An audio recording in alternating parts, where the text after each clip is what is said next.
अस्सलाम वालेकुम दोस्तों उम्मीद करते हैं कि आप सब खैरियत से होंगे। दोस्तों ये बायो कंपनी की GT 900 सीरीज़ की मशीन है और ये ओवरलॉक 4 थ्रेड की मशीन है। दोस्तों आज इस मशीन का मोटर खोल के बताएंगे कि मोटर किस तरीके से इसका खोला जाता है और फिट किया जाता है। अगर आपकी मशीन के मोटर में कोई मसला आ जाता है, latest model direct drive overlock machine अगर आपके पास है, उसका मोटर किस तरीके से खोला जाता है, तो इसी टॉपिक के ऊपर हम वीडियो बना रहे हैं। दोस्तों वीडियो अगर फुल देखेंगे तो आपका सारा डाउट क्लियर हो जाएगा। तो मोटर खोलने के लिए हम सबसे पहले इसके अंदर ये 2.5 नंबर की एलकी का स्क्रू लगा हुआ होगा इसके व्हील के अंदर, तो इसको हमने खोल लेना है। इसके अंदर 2 स्क्रू लगा हुआ होगा, एक तो मैंने खोल लिया है और दूसरा भी खोल लेंगे। व्हील अक्सर ये सिल्वर में भी आता है और प्लास्टिक में भी आता है, तो आपने देख के खोलना है कि ये टूटे नहीं खोलते वक्त। दोस्तों व्हील हमने खोल लेना है, 2-3 चूड़ी ज़्यादा खोलना है ताकि ये आसानी से बाहर निकल आए, क्योंकि ये कट मार्क के ऊपर टाइट होता है और इसके अंदर ये डस्ट बहुत सारा जमा हुआ है। तो ये डस्ट वगैरह भी अगर इसके अंदर आ जाता है तो उसकी वजह कर जो हमारा कंट्रोल बॉक्स है उसके अंदर स्पार्किंग होने का ख़तरा होता है। तो इसको महीना 2 महीने के बाद एक दफ़ा खोल के लाजमी साफ़ कर लेना चाहिए। दोस्तों ये स्क्रू हम खोलेंगे, इसके अंदर 4 नंबर की एलकी का स्क्रू लगा हुआ है, तो ये सारे स्क्रू को हम खोलेंगे।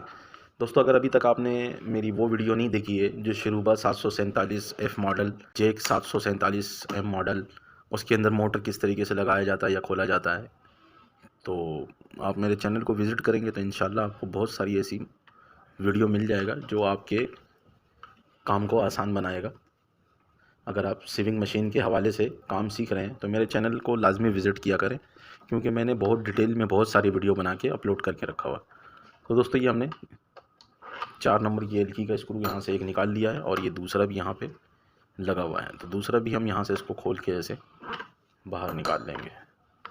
इधर भी एक लगा हुआ है तो ये भी हम खोल लेंगे।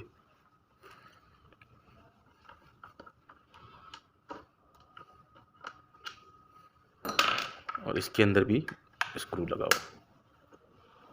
दोस्तों इसका पीछे से ये करंट वायर लीड और ये पैडल लीड जो है ये दोनों हमने हटा लिया है, और हटाने के बाद इधर इसमें सेंसर वायर लगा हुआ होगा। अगर हम इस जगह से अगर खोलेंगे, इस जगह पे सेंसर वायर लगा हुआ है, तो ये कवर खोलेंगे तो सेंसर वायर हमें दिखने लगेगा। जो इसको ऑटो बूट उठवा रहा है और ट्रिमर चलवा रहा है, तो इन सब का सेंसर लीड जो आ रहा होता है वो यहीं पे लगा हुआ होता है और यहीं से कमांड मिल रहा होता है। तो इसको भी हम खोल लेंगे, ये आपको दिख रहा होगा। एक एक करके हमने ये लीड निकाल लेना है, देख भाल के निकालना है, तार वगैरह टूटे नहीं।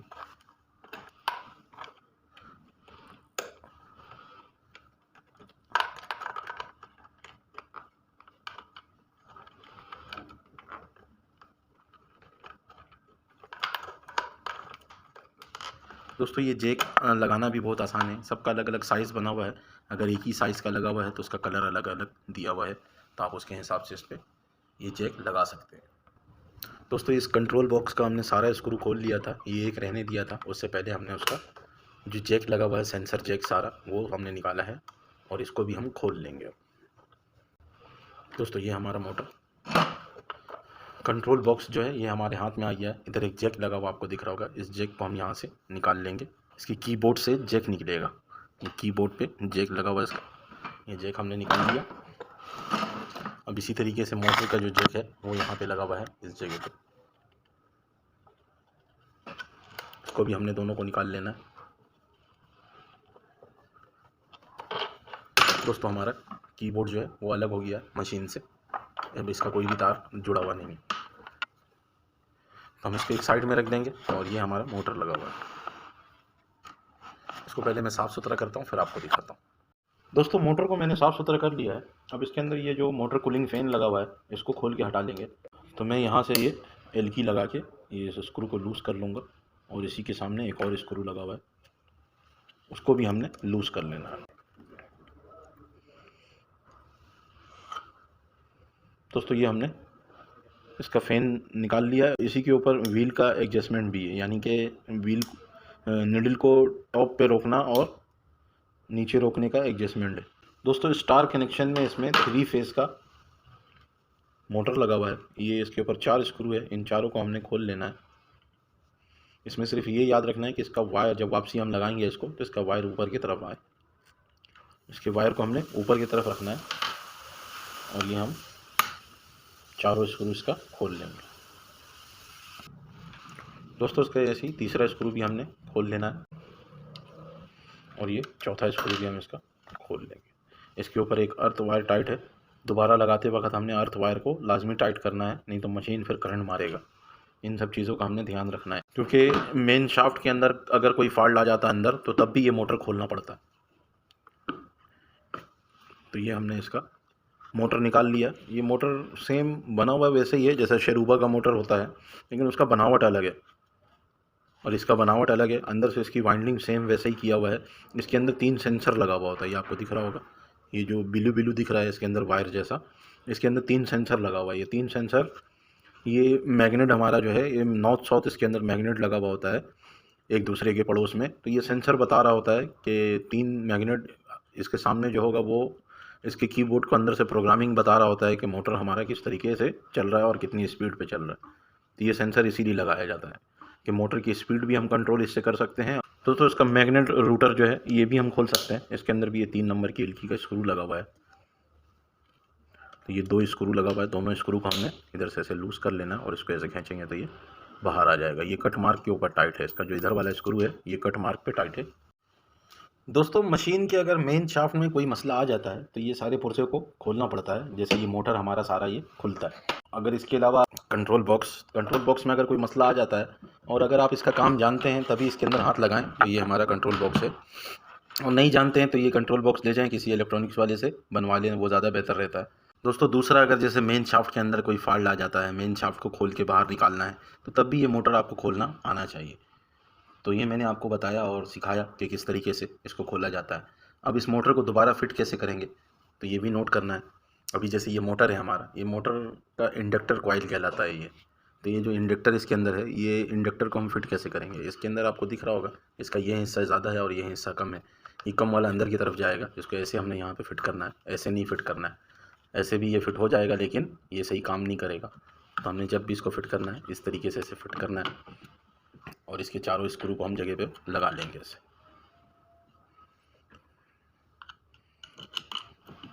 तो ये आमने सामने करके हमने 2 स्क्रू बैठाया और इसको हम 4 नंबर की एलकी से 4-5 चूड़ी टाइट करेंगे। ये इधर से हमने ये चढ़ा लिया। फुल टाइट अभी नहीं करना है, पहले हमने सब स्क्रू को चढ़ा देना है। तो ये हमने 2 स्क्रू लगा लिया और इसके ऑपोजिटिव 2 स्क्रू और है वो भी हम लगा लेंगे।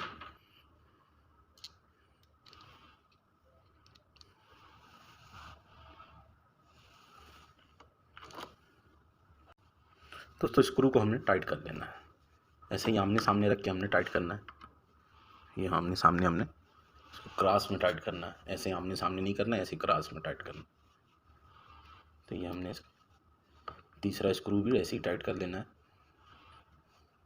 लगाते वक्त ये ध्यान देना है कि ये तार वार ऊपर होना चाहिए, नीचे की तरफ ना हो। दोस्तों अभी हमने एक गलती कर दिया है, वो गलती आपको दिखाएं कि हमने यहाँ पे अर्थ वायर टाइट करना था। इस जगह पे हमने अर्थ वायर को टाइट करना था। तो ये गलती आप नहीं करें, अगर ये गलती करेंगे तो मशीन करंट मारने लगेगी, क्योंकि इलेक्ट्रॉनिक्स जितनी भी मशीनें हैं उसके अंदर अगर अर्थ वायर नहीं लगा हुआ होगा तो मशीन करंट मारना शुरू कर देती है। आप हल्के हाथ से छुएंगे तब भी करंट मारेगी। अगर जैसे बंदा वॉशरूम वगैरह होके आता है तो पैर हाथ गीला होता है तो उस वक्त भी ये करंट मारेगा फिर। तो ये अर्थ वायर हमने लाजमी लगाना है। अच्छी तरीके से हमने सारे स्क्रू को टाइट कर लेना। दोस्तों अब हम इसका मैग्नेट रूटर जो है वो यहाँ पे लगा लेंगे। इसका जो ये वाला स्क्रू है ये कट मार्क पे होगा और ये आम जगह पे टाइट होगा। ये यहाँ पे कट मार्क बना हुआ है, तो इसको हमने ऐसे ले जाके अंदर बैठा लेना है। उसको थोड़ा ज़ोर से पकड़ के छोड़ना है, नहीं तो ये तेज ज़ोर से ऐसे अंदर जाता है। कट मार्क हमने देख लेना है। 3 नंबर की एलकी का स्क्रू लगा हुआ है, तो यहाँ पे हमने इसको ऐसे टाइट करके और इसका कट मार्क देख लेना कि ये चढ़ा नहीं चढ़ा कट मार्क पे। तो ये अभी कट मार्क पे चढ़ गया है। यहाँ से स्क्रू को अच्छी तरीके से टाइट कर लेंगे और इसके दूसरे स्क्रू को भी हमने टाइट करना है। तो ये थोड़ा सा अंदर जाके बैठ गया है ज़्यादा, इसको हम हल्का सा अपने तरफ खींच के फिर टाइट करेंगे ऐसे। ये हमने तकरीबन पीछे से 1 mm का गैप दे दिया है इसके अंदर, तो ये गैप होना ज़रूरी है। दोस्तों इसको ऐसे घुमा के देख लेंगे कहीं जाम तो नहीं हो रहा। दोस्तों इसका कूलिंग फ़ैन यहाँ पे लगा लेंगे। ये दोनों स्क्रू जैसे आमने सामने हैं, ऐसे ही इस दोनों को भी हमने ऐसे ऊपर की तरफ आमने सामने रख के और इसको ऐसे अंदर ले आके टाइट कर देना। ये हमने स्क्रू को आमने सामने करके टाइट कर लिया। 19-20 का फ़र्क होता है तो उससे कोई फ़र्क नहीं पड़ता है। दोस्तों व्हील ऐसे फ्री होना चाहिए। दोस्तों इसका अगर कीबोर्ड आपको तब्दील करना है तो यहाँ पे एक स्क्रू लगा हुआ है, इसको हम लूज़ करेंगे और इधर से इसको हम धक्का देंगे, कीबोर्ड इसका सामने से निकल के बाहर आ जाएगा। अक्सर ये ख़राब हो जाता है, इसका बटन वटन टूट जाता है, ख़राब हो जाता है या काम करना बंद कर देता है, तो इसको चेंज करना पड़ता है। तो ये बिल्कुल आसान है, यहाँ से हमने स्क्रू लूज़ करना है और इधर से हम धक्का देंगे तो ये बाहर निकल जाएगा। तो इसका हम जो कंट्रोल बॉक्स है इसको जगह पे लगा लेते हैं। दोस्तों सबसे पहले हम इसका ये कीबोर्ड वायर यहाँ पे लगा लेंगे।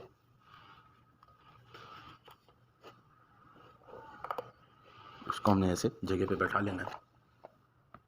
दोस्तों इसके बाद यहाँ पे हम मैग्नेट सेंसर लीड और मोटर का जो करंट लीड है वो हम यहाँ पे लगा लेंगे ऐसे, और ये मैग्नेट सेंसर लीड भी हम लगा लेंगे। इसको ऐसे जगह पे ऐसे थोड़ा बैठा लेंगे। दोस्तों इधर पीछे से हमने इसका तार इस साइड में ऐसे कर लेना है और इस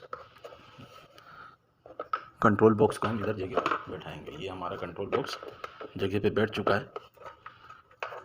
तार इसका चेक कर लेना अच्छी तरीके से कि कोई तार फंस ना जाए। दोस्तों अभी हम यहाँ पे स्क्रू लगाएंगे। इसके लंबे लंबे 4 नंबर की 4 एल की स्क्रू है, इसको हमने ऐसे यहाँ पे लगा लेना है। एक स्क्रू हमने फंसा लिया है, अब इसी तरीके से और भी हम सारे स्क्रू को लगाएंगे। दोस्तों ये इसका दूसरा स्क्रू हम यहाँ पे लगा रहे हैं। ये तीसरा स्क्रू भी हम यहाँ पे ऐसे चढ़ा दें और ये चौथा स्क्रू। दोस्तों अब हम चारों स्क्रू को टाइट कर लेंगे और यहाँ पे भी एक हमारा 4 नंबर की एलकी का स्क्रू लगेगा, इसको भी हम लगा लेंगे। दोस्तों इसका कट मार्क देख के हमने व्हील को भी अपनी जगह पे ऐसे टाइट कर लेना है। हम यहाँ पे ऐसे इसको लगा के और एलकी इधर से डाल के स्क्रू को टाइट कर लेंगे। दोस्तों ये हमने इधर टाइट कर लिया, इसी के साथ इसका दूसरा स्क्रू भी होगा, उसको भी हमने टाइट कर लेना। दोस्तों व्हील घुमा के देखना है कि कहीं से जाम वगैरह तो नहीं हो रहा है, बिल्कुल बेहतरीन। दोस्तों इन सारे लीडों को हमने जगह पे लगा लेना है। ये सबसे ऊपर लगेगा। ये मशीन इस हिसाब से बनाया हुआ है कि जैसे ये खुद बता रहा हो कि मैं कहाँ पे लगूंगा। अभी जैसे ये वाला ये सबसे नीचे लगेगा, ऐसे यहाँ पे ब्लू वाला ब्लू में लगेगा, रेड वाला रेड में लगेगा और ये येलो में लगेगा। हमारा लीड भी सारा लग गया है और इसका ये कवर भी हम यहाँ पे लगा लेंगे ऐसे।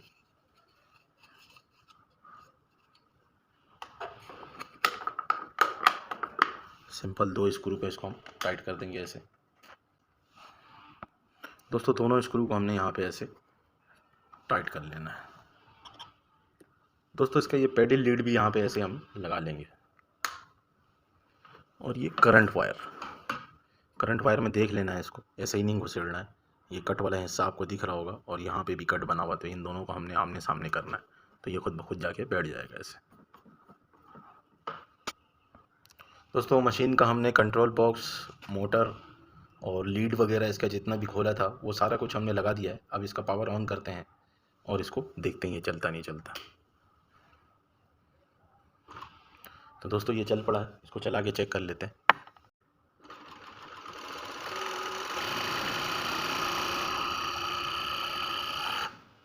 तो दोस्तों उम्मीद करते हैं मेरी वीडियो से आप लोगों को कुछ सीखने को मिला हो। अगर कुछ सीखने को मिला है तो मेरे वीडियो को अपने दोस्त यारों के साथ लाजमी शेयर कीजिएगा और अपने जॉब पार्टनर के साथ भी लाजमी शेयर कीजिएगा। दोस्तों अगर आप में से कोई भाई मुझे पहली दफ़ा देख रहा है या सुन रहा है तो मेरे चैनल को सब्सक्राइब कर लीजिएगा और बेल आइकन भी लाजमी प्रेस कीजिएगा, ताकि इस किस्म की कोई भी मैं टेक्निकल वीडियो बनाऊं तो उसका नोटिफिकेशन आपको भी मिल जाए। दोस्तों कमेंट्स में मुझे वीडियो का फीडबैक लाजमी दिया करें कि मैंने वीडियो में कोई गलती की है या नहीं की है, वीडियो आपको कैसा लगा। एंड दोस्तों अल्लाह हाफिज़।